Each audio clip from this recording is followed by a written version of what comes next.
Hi, I'm Anne-Marie Mediwake, and I'm here with Lindsey Deluce and Kelsey McEwen. Welcome to CTV Your Morning, the podcast. This week, smarter, faster, and coming for your job. The careers AI is poised to replace and why it's happening faster than you may think. And we'll share our conversation with Rick Mercer on his new Coast to Coast comedy tour and why this is exactly the moment for it. But first, he has been the soundtrack to many a Canadian summer. Here's Teddy's conversation with Sam Roberts about summertime touring, the Canadian artist that he was inspired by, and the brotherhood of the band.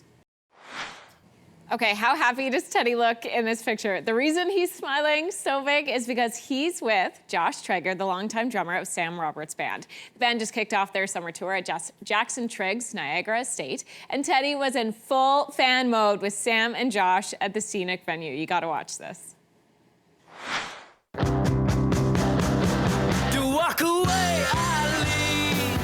Sam, nice to see you. Nice to see you too. Yeah, happy summertime. Thank you, yeah. Must be summer, we're in Niagara. Yeah, so and you often kick off the summer at Jackson Triggs Winery doing these shows here. I know you're here for 2 nights. You also always close out the summer at Key to Bala, really famous kind of venue on Lake Muskoka. What do you love about like summer shows, playing outside?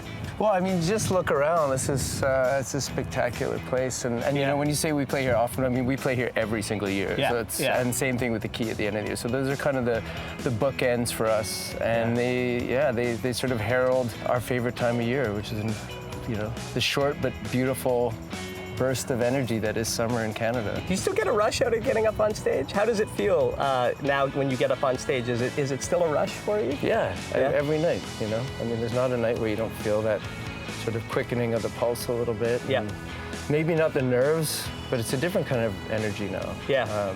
But never less excited.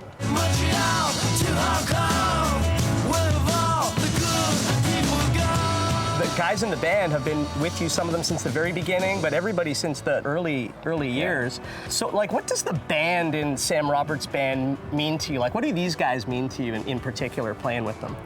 Yeah, it's like my family, you know? And like all families, we have great times and we also have to go through difficult times. Sure. And you lean on each other. This is a pretty tumultuous and sometimes precarious way of life. Yeah. As you can imagine. Yeah. You know, if you've read the Motley Crue biography. The Dirt, I have, sir. Yes. So you really lean on the people that you share the stage with every day. And because sharing the stage is only 2 hours of the day. Right. The other 22 hours traveling, needing a shoulder to cry on sometimes, telling the same jokes for 30 years. These are the things that kind of make you feel like you bring your home with you. So it's essential. In terms of Canada right now, like being a Canadian band, obviously for reasons we all know about, Canadian pride is at a bit of an all-time high right now. So, I mean, what does it mean to you? You're loved all over the world. You just released some music in the UK. You've got fans everywhere. But what does it mean to you specifically to be a Canadian band? And maybe like when you were coming up, were there Canadian artists that you looked up to when you were getting your start as a musician? Going back and a songwriter like Gordon Lightfoot, meaning a lot to me and to all of us growing up, and sort of establishing this sort of the benchmark, I suppose, with Leonard Cohen, what a songwriter can be, and then aspiring to meet that. I just don't understand why the kids don't know how to dance or rock and roll. I think that's something that is actually, fortunately, at the heart of how we see ourselves as Canadians. Yes, there are times where we have to dig in our heels and establish ourselves, as having a voice and a presence and an importance. But I think we've also been great bridge builders. Yeah, well put. And I love being able to celebrate that part of who we are in the music that we make. Since you're on a bridge, you know when you get that fast, put it in the past. Thank you for the time today. I hope it's a killer show tonight. Thank you. I want to ask you though, no one talks to the drummer, Sam, and I'm a drummer too. You have an amazing drummer in Sam Roberts' band, Josh Traeger. He's been with you since like 2005, 20 years. And I want to give the drummer some love. Are you cool if I go chat with Josh? I say like proceed at your own peril. Really? Yeah. That's why nobody talks to the drummer? Drummers and goalies. Drummers and goalies. It's just, trouble. Like, if you're feeling up for it, and if you're a drummer, maybe you have the skeleton key. Something. But I wish you luck. Thank you very much.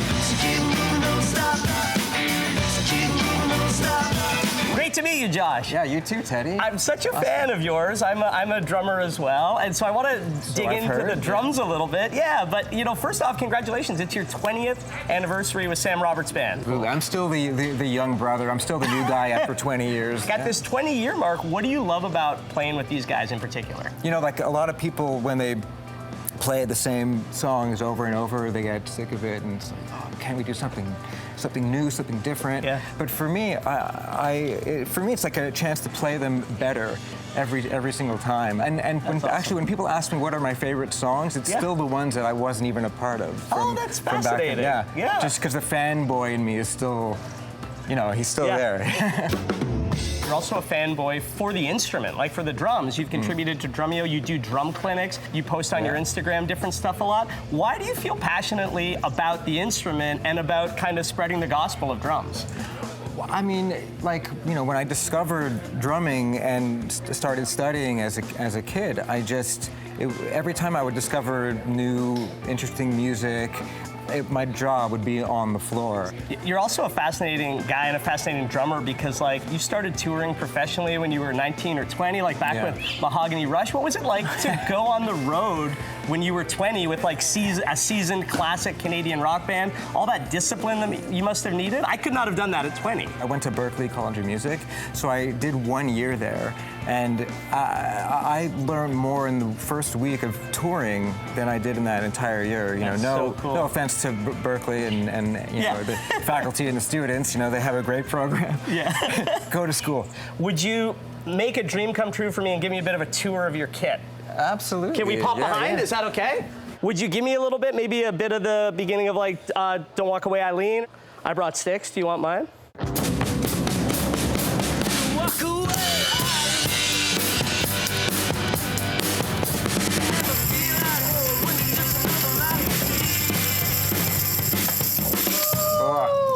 Killer groove. I love that. Thank you. Could I try your kit for 1 second? Please. Walk away.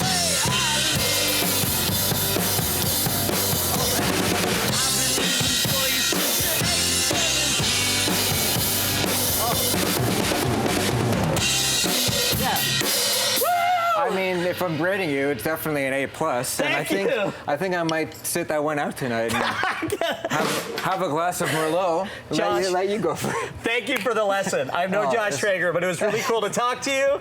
Love getting to chat with the drummer. Thank you very much. My pleasure, Ted. So this got us chatting about, the question he asked, who's your favorite Canadian artist or band? Who'd you look up to? I'm going to start today, and I'm a big fan of Sarah McLachlan, and I always have been. Me too. And I her music just takes me back to this in particular. Takes me back to such an era in my life, and I love that she's going on tour. I love that she's got new music coming out this year. This is like vanilla candles and incense. These are my emo years. Yes, exactly. When I hear the song, instantly I think about the front page of the Calgary Herald. And because there was one day, for whatever reason, she must have been in the area, that she was on the front page. And I remember sitting there reading the entire article. And it's my first experience with a newspaper. Was with Sarah McLachlan. Cool. Isn't that weird? Yeah, That's what stands out. She's got a great Christmas album too. Also Joni Mitchell, of course. Yeah. Big fan of Joni Mitchell. And Nelly Furtado. Yeah. Yeah, it's like it's the Lilith Fair. I know. Oh my God. Right? It's just my Lilith Fair selection. So good. I like all your female artists too. Yeah. I also had Sarah McLachlan because she takes me back to, it's just it's like nostalgic Canadian stuff for me. Yeah. Neil Young's for my whole life has been, I think all of my favorite kind of music started at camp. And so, what did you pick here? Oh, Harvest Moon. Yeah. Yes. I love Neil Young. And so there's certain points of my life I'm like, oh, it takes me back. And then of course, the Tragically Hip. Yeah. I was listening to the Hip all weekend, and just Canada Day is a great time at the cottage. Doesn't it make Tragically you, Hip, yeah, yes. by water. I know. So good. So good. I always think Canadian country artists, and we've been so lucky here on this show to have so many of them stop by. They always have time for us. So Brett Kissel, obviously. He's been so great with us. He's been so great. We actually go way back. We have a mutual friend that I used to perform with way back in the day. So whenever I see him, that's always nice to have the blast from the past. But there's a lot of great names. Lindsey L, Jess Moskalouk, great Canadian artists. Love it. We'll be right back. Lose every penny, I'd still be winning.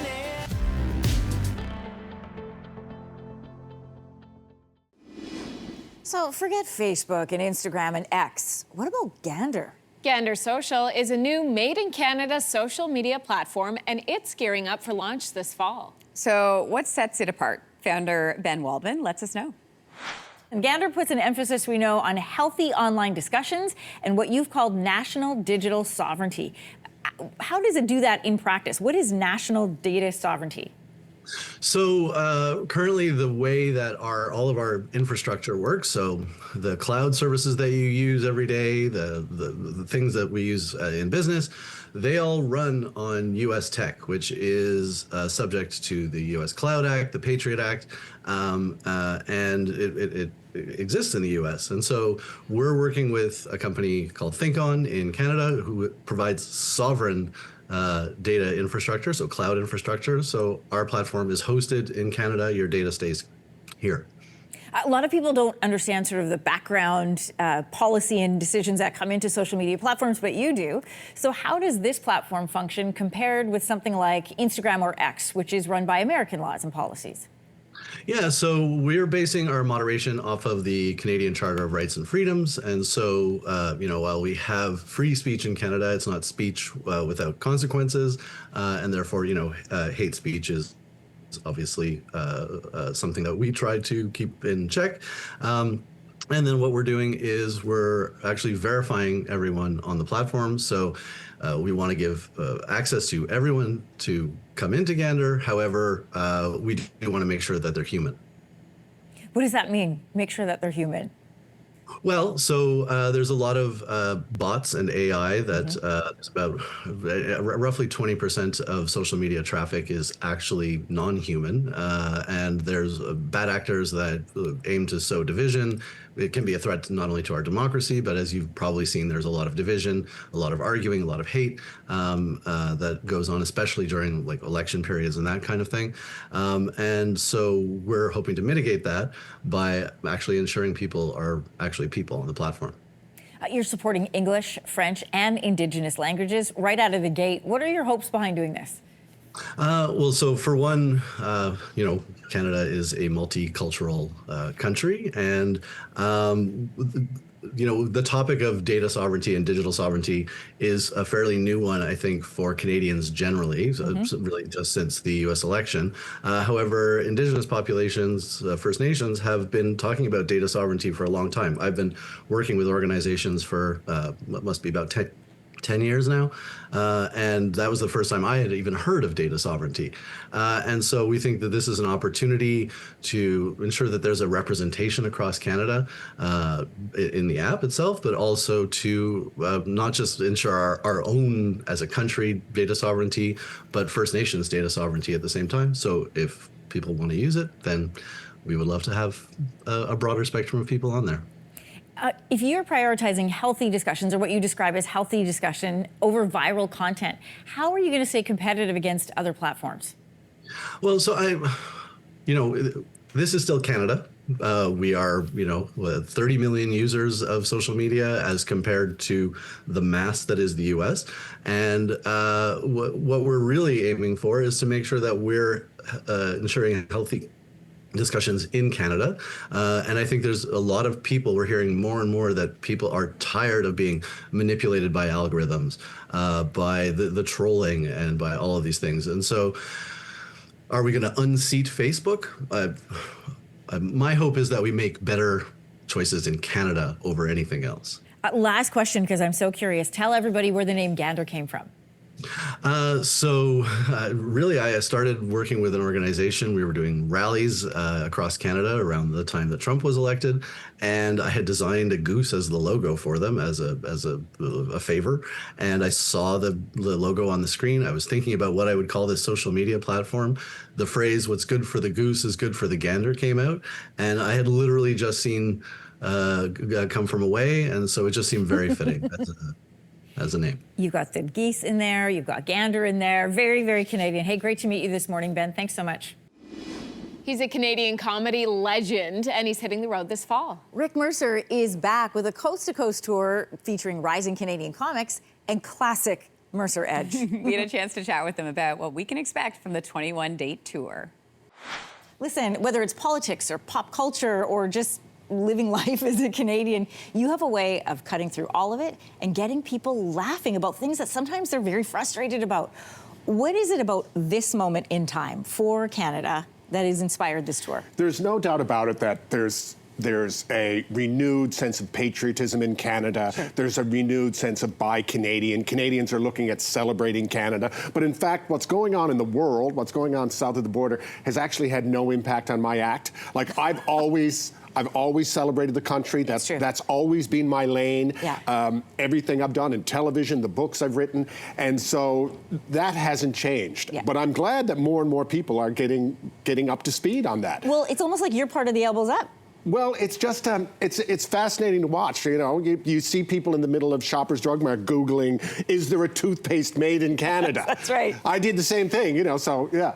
It's an interesting time. So I wouldn't say it's inspired the tour, but it's going to inform the tour, no doubt about it. And I've done this 4 times, gone from one end of the country. This tour goes from Vancouver, Victoria, right to St. John's. It's going to be very exciting. Can I ask you quickly then about like internal politics in this country? Because we're seeing, you know, we've talked about separatism and things like that before, but we're seeing this sort of, like, people are starting to draw a line in the sand, and they're buckling down on their positions of things. How do you get them laughing in the midst of that sort of tension? Well, you know, we're a big country and we're very different, of course, and there's East versus West and French versus English and urban versus rural, but I've always been proud of the fact that my act doesn't change as I move across the country. I mean, certainly it changes because there's local, you know, things are informed by local issues, but it doesn't change. You don't pander to the crowd that you're in front of. It's very much going to be a national celebration. And I think this is what people appreciate about your comedy, Rick, is that it really, truly reflects the joy that we have in being a Canadian. Yeah, and I'm not one of those people who goes, you know, we're number one, that there's nothing to be critical about, that we don't have to look and self-reflect.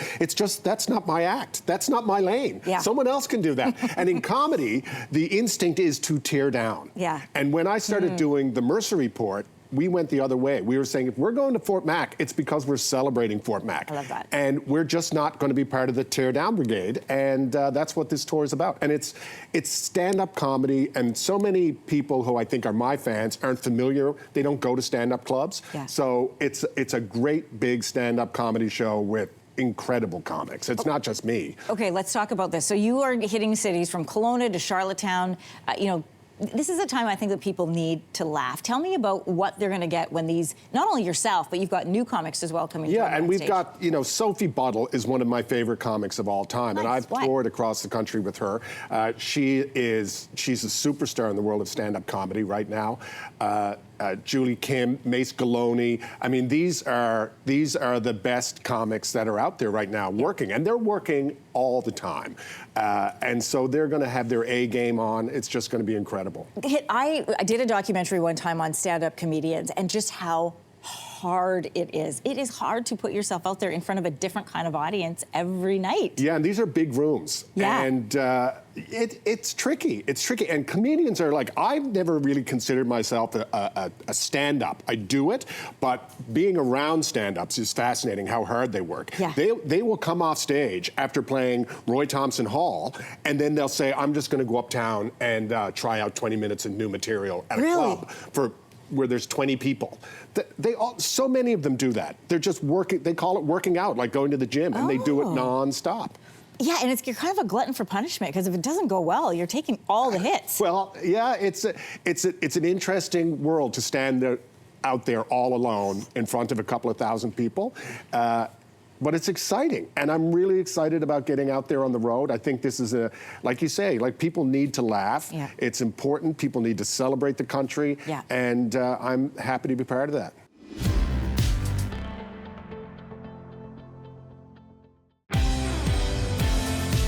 You're listening to Your Morning, the podcast, where we bring you some of the best conversations from our show every week. Join us live on CTV every weekday, 6 to 9 a.m. Eastern, and 7 to 10 a.m. Atlantic on CTV CTV News Channel, or on your CTV News app. We have hit the halfway mark of the year, so I think it's time for a temperature check on the summer real estate market. Whether you're buying, selling, or just watching everything on the market, there is a lot happening. Yeah, from rising interest rates to shifting buyer trends, real estate expert Erica Reddy breaks down what's hot and what's not in the market. So let's take a look at Canada as a whole. What are you seeing? So Canada's interesting as a whole because you're actually seeing different things happen city to city, province to province. Vancouver and Toronto are actually quite similar. You're seeing way more of a buyer's market. We've got more supply than we have demand. In Calgary, you're actually seeing more of a shift to a more balanced market. And in Montreal, it's actually more of a seller's market. Interesting. Okay, so let's dial in Yes. and let's zoom into some of these major cities. Let's start with Toronto. Absolutely. So Toronto, definitely a buyer's market. In the bulk of the city, the challenge that we're faced with is the condo market is in a really tough spot. Yes. And so you put the condo market and the housing market together here in Toronto, and you've just got a really tough mix. I mean, it's not to say that there aren't still pockets of the Toronto market that are quite strong. That first-time homebuyer entry price point around, $1 million to $1.5 million is still quite a, I don't want to say competitive, but almost still has some competition in it. But everything kind of in between, definitely more of a buyer's market. Okay, Vancouver. Vancouver is quite similar to Toronto, similar in the sense that it also has a pretty large condo market. So you've got that same issue with more supply than you have demand, and therefore very similar, truthfully, landscape-wise, to Toronto. Calgary. Calgary, you're seeing there's kind of speculation that we could actually see it shift more to a seller, so it's in a more balanced point right now, but between jobs and desire to live and cost of living, Calgary's definitely trending up there. So that's a market to watch. Oh, interesting. Okay, what about Montreal? Montreal, there's just not enough supply.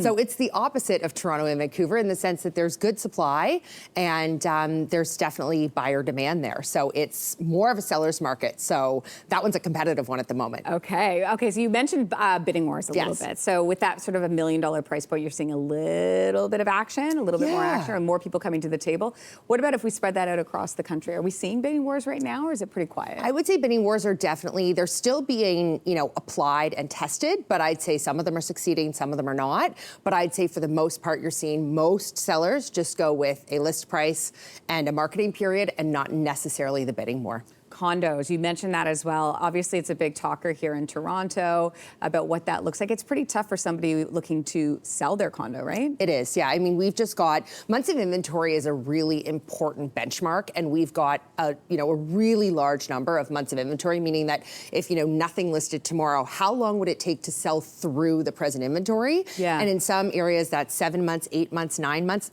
Whoa. It's a lot. And so the challenge becomes we just have way more supply than we have the demand. Yeah. And that's what's driving this really tricky environment within the condo market specifically. Okay, so let's do advice time. This is Yes. Advice Corner with Erica Reddy. Okay, so if you're looking to sell your home, what advice do you have for a seller? So selling, I think kind of taking what we've talked about, you've got to set yourself apart because it's a tough landscape and there's a lot of competition. So you've got to first and foremost make sure that you've got your price nailed and your presentation right behind. And when you say presentation, you're talking about staging? I'm talking about everything. Everything. Not just staging.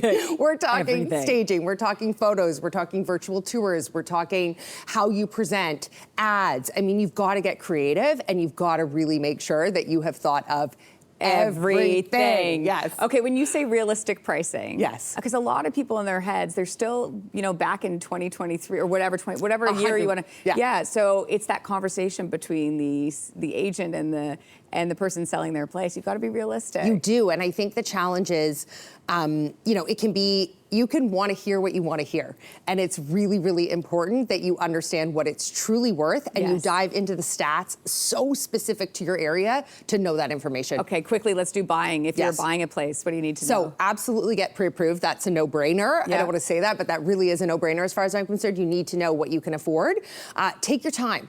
Because you've got time, you've got, the ability to really look at your options. But at the same time, I would say it can be hard sometimes to be decisive when you feel really indecisive. Oh, fair enough. So it is definitely finding take your time, but within reason, because sometimes you can kind of get in this state of almost like analysis paralysis and you just get frozen. Yes, so exactly. avoid that for sure.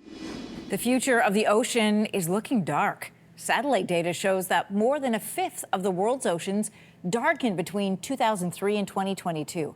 And that trend is having severe consequences for marine life that rely on sunlight, which accounts for the vast majority of species in the ocean. So joining us this morning with more is Paige Hoel. She is a research oceanographer with UC Santa Barbara. Good morning. Good morning, Anne-Marie. How are you? I'm doing great. Fascinated to learn more from you this morning. We know about 90% of marine life exists in the upper layer of the ocean where the sunlight is still accessible. So how does sunlight play an important role for so many species there? Yeah, so when we're talking about sunlight in the ocean, we're in the photic zone. We label this as the photic zone. And it's important for animals there because, you know, just like on land, we need light to start the food chain. We need light to start those primary producers. And so in the ocean, we refer to this as phytoplankton. And so when we reduce the amount of light available, there's much less places for those primary producers to go. So as our photic zone gets smaller and smaller and smaller, our primary producers have to go higher up in the ocean, and the area that they're available to live is smaller. Okay, so we know what's happening. Let's get to the why. This new study shows the darkening trend is evident across 75 million square kilometers of ocean. Just to put that in perspective, that's equivalent to the land area of Europe, Africa, China, and North America combined. So we're talking about a large swath of the ocean. But what do we know about why it's getting darker? Yeah, this is the really key of the problem. So there are a couple different sources for this. The first being an increase in phytoplankton blooms. So those primary producers we were just talking about, phytoplankton, when they bloom, they shade the area underneath if they're blooming in large enough quantities. And so what we've seen in the most recent years is an increase in human nutrients running off into the ocean. So these are things like agricultural fertilizers, for example. And as we get an increase in nutrients, those phytoplankton, which need two things, light and nutrients, to grow, are growing in such large quantities that they actually shade the area of ocean that are underneath them. So we believe it's these increase in human nutrients and also just an increase in organic matter, little particles in the water column, as we change around our food web as things get hotter and conditions change. These particles are less efficiently consumed, and so it leaves more to shade what's underneath. What happens if this trend continues? Yeah, great question. So essentially, we'll get a continuing shrinking of the photic zone, but also another effect that's important to consider is all of our mammals that really rely on sunlight or moonlight to migrate to breeding grounds and things like that. So it's hard to say exactly what's going to happen, but what we know for certain is that this area in which life is contained in the ocean is just going to get more and more concentrated at the surface. Is there anything, Paige, that can be done to reverse this trend of ocean darkening? Yeah, money question right here. So the main thing is to start curtailing these agricultural fertilizers and just put effective measures in place so that if they do run off into the ocean, they do not make it very far, and we're able to kind of curtail them at the source. So curtailing our human nutrients is really the most major thing that we can do. And this also includes our human sources of sedimentation. So large amounts of construction on coastlines, for example, can kick up lots of sediment. Other factors could also include deep ocean mining. So this was another thing that's been coming to the table recently in oceanography. This increases sediment in a huge way in the ocean, would also cause a significant amount of darkening.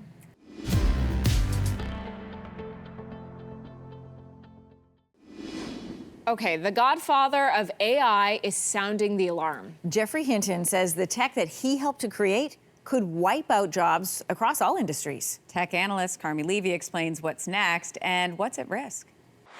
I mean, what are we talking about here? Who's most at risk? I mean, so if you work in a call center, for example, repetitive type knowledge work where you're essentially doing the same thing over and over, not really hugely value added. Paralegal, like a lot of sort of research, basic work stuff that can be easily automated by AI. Those are the kinds of roles that can be very easily replaced. Automated vehicles, if you're a driver, that kind of technology will also eventually obsolete those roles. And he uses the term mundane intellectual labor, and in other words, these are roles where you're not really high up the knowledge worker food chain. You're not really using your brain as much to create necessarily new ways of doing work. You're just repeating the same thing over and over. And when is this happening?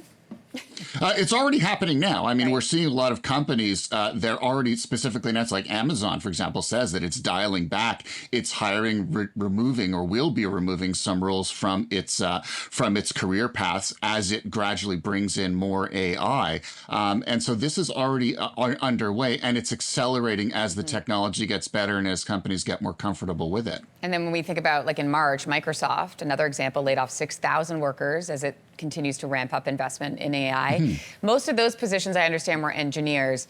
But I want to bring attention to something, because just recently a commercial ran during the NBA Finals online. Did you see this? It was entirely produced by AI. I'm going to show our viewers a little bit of it. All right, we're going to reset the explosions. We've already lost 3 stunt doubles this morning. Let's not make it a 4th. Most sets have medics, but we have coroners and priests on standby. You know, it's just something nice Kelsey does. Authenticity is important to us at Kelsey. We work specifically with FEMA to find actors with PTSD from previous This whole thing was produced by AI. And when I see this, it makes me think it's not just those mundane or administrative positions that will be gone. It is much bigger than that. What do you see? It is, and there's no question that the technology is moving further up the food chain, and it's starting to move into creative areas. Tyler Perry, for example, he canceled the expansion of his studios, an $800 million investment, because he wouldn't need camera people, actors, anything. If you can recreate it using a video generator in software, why would you bother building the physical infrastructure? So it's moving up the food chain, and previous categories of roles that thought they were immune to this kind of thing are in fact now more vulnerable as the technology gets better. It isn't quite there yet to replace every single commercial, but that capability is clearly crossing some significant lines by virtue of the video that we just saw. And then Shopify, they now offer a host of tools that allow entrepreneurs to leverage AI to grow their businesses. They are essentially replacing humans in marketing, for example, customer service, website building. Is that what the future of business looks like? It is. It's more self-serve. It's more automation. Rather than speaking to a human, you'll be using a chatbot. You'll be using automated tools to build, for example, if you're a Shopify customer, you're a small business with a storefront that Shopify provides, you will be using the software to create that website, to manage it. It'll all be done within code, which makes life a lot easier for Shopify. They don't have to hire people to staff those customer service lines or to build those training tools. Just let AI do it. The problem, of course, we know is that AI is not perfect. It gets things wrong sometimes. It lies, it confabulates, it goes rogue. And so, how do we bridge that gap? There are some companies that have hired on or have gotten rid of roles only to realize the technology isn't so great at replacing humans. They've started bringing those people back. So, we're in that middle period right now where, the risk is there, but, complete wholesale replacement, no. Complementing existing humans, that's probably where we're going to be for the next little while. But what if, here's a big question for you. What if eventually, as it progresses, AI will become smarter than us, and then what role will humans have left when we're no longer the dominant force?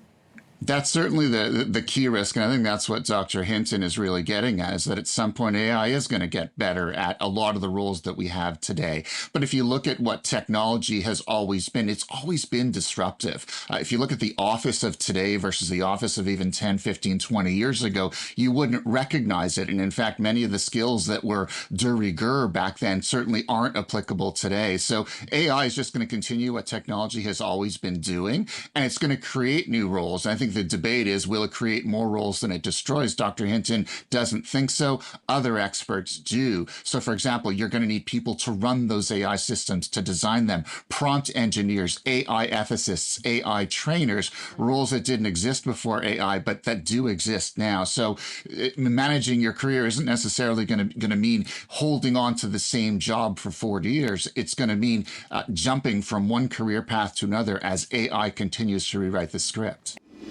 U.S. President Donald Trump's big, beautiful bill may be focused on U.S. voters, but here's the thing. There's this tiny section buried deep inside the bill that could have a surprisingly big impact on you here in Canada. The big, beautiful bill, it's the big, beautiful tax cuts, really, and regulation cuts and many other things. Let's focus on the many other things. In fact, Let's dial into Section 899.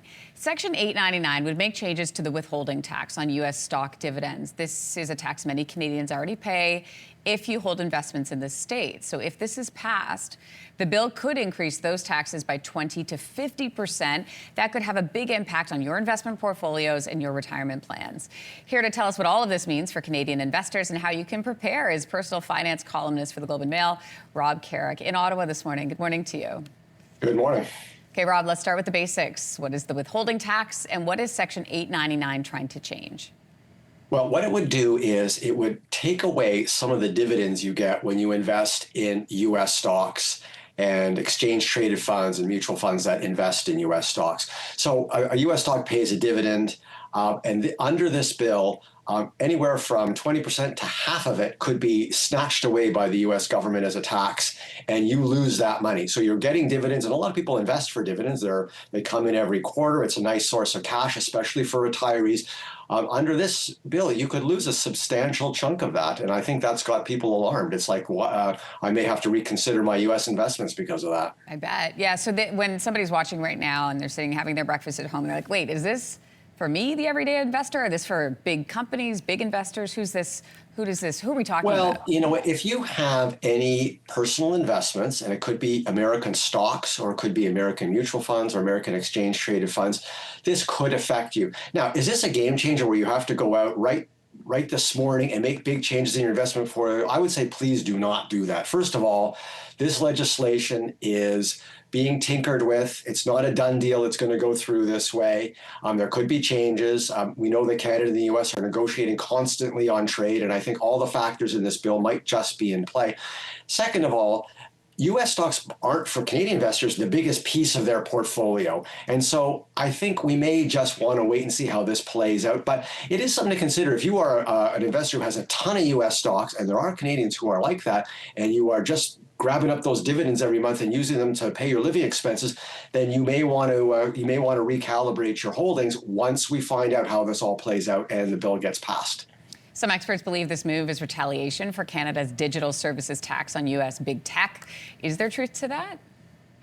Well, I mean, the president hasn't come out and said that that's the case, but the bill is also going by the name of the Revenge Bill, and it's thought that this is being used as a stick to beat up people who are taxing U.S. tech companies through the digital services tax.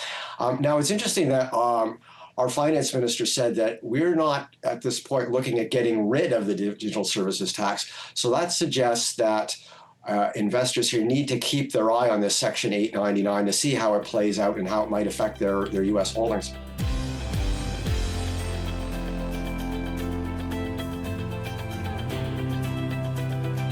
Okay, that's it for the podcast this week. For more great conversations, don't forget to download or hit subscribe to Your Morning the Podcast on the iHeartRadio app or wherever you get your podcasts. And of course, we'd love for you to watch us live weekday mornings on CTV CTV News Channel or on your CTV News app. Start your morning with us.